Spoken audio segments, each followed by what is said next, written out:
And so this is the TPMS, or the tire pressure monitoring system. So we're going to install this first. Front left. So this comes with the main. Yan. And then ito yung mga takip ng pito, wrench, and then nut for locking purposes. Now let's install it. So unahin natin dito, ilagay yung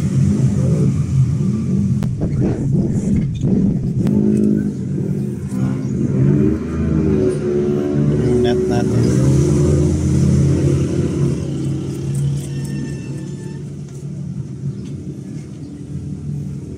Tapos yun. And then yan, lagay na natin. So check natin. Yan.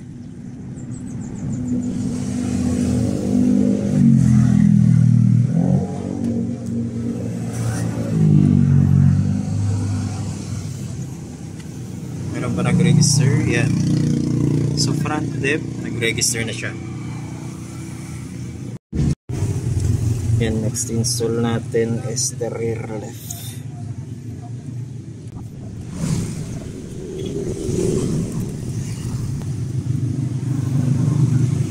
And so next natin is the ang nauna ay front left. Next natin rear left.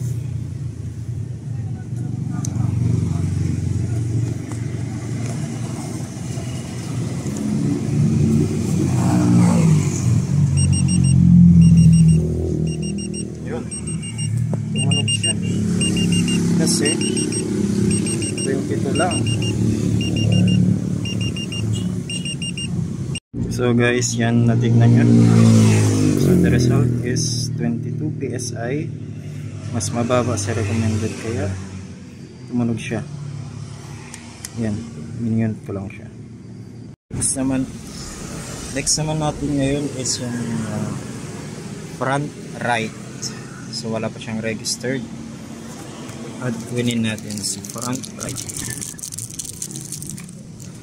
Yung front right.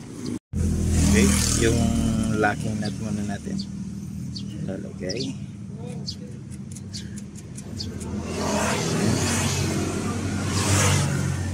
Tapos kabit natin dito. Kaya ba? Yan, kabit natin.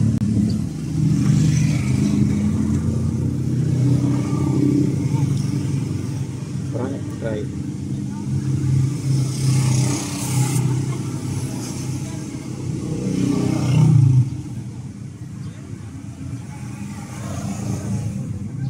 Yun, 28. Nag-register siya. Front right. So yung locking na nut natin kanina is ito siya. So kinaka-counter niya. Ito, o pinapahigpitan niya.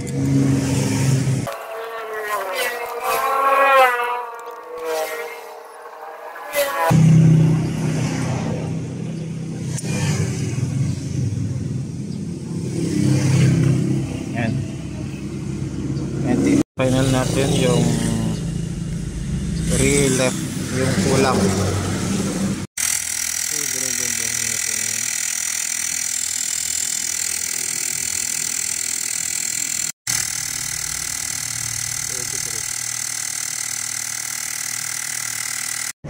So tama siya, 33.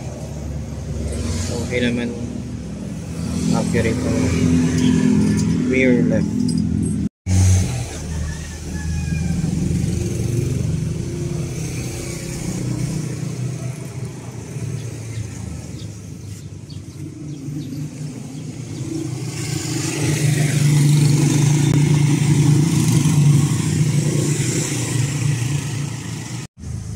Kagandahan din dito ay hindi siya always na naka-open.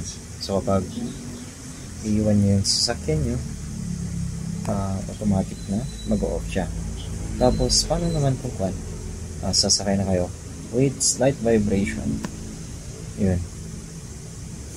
on na ulit. Yan, so this is the box. Tire pressure monitor system. Ayan. Okay.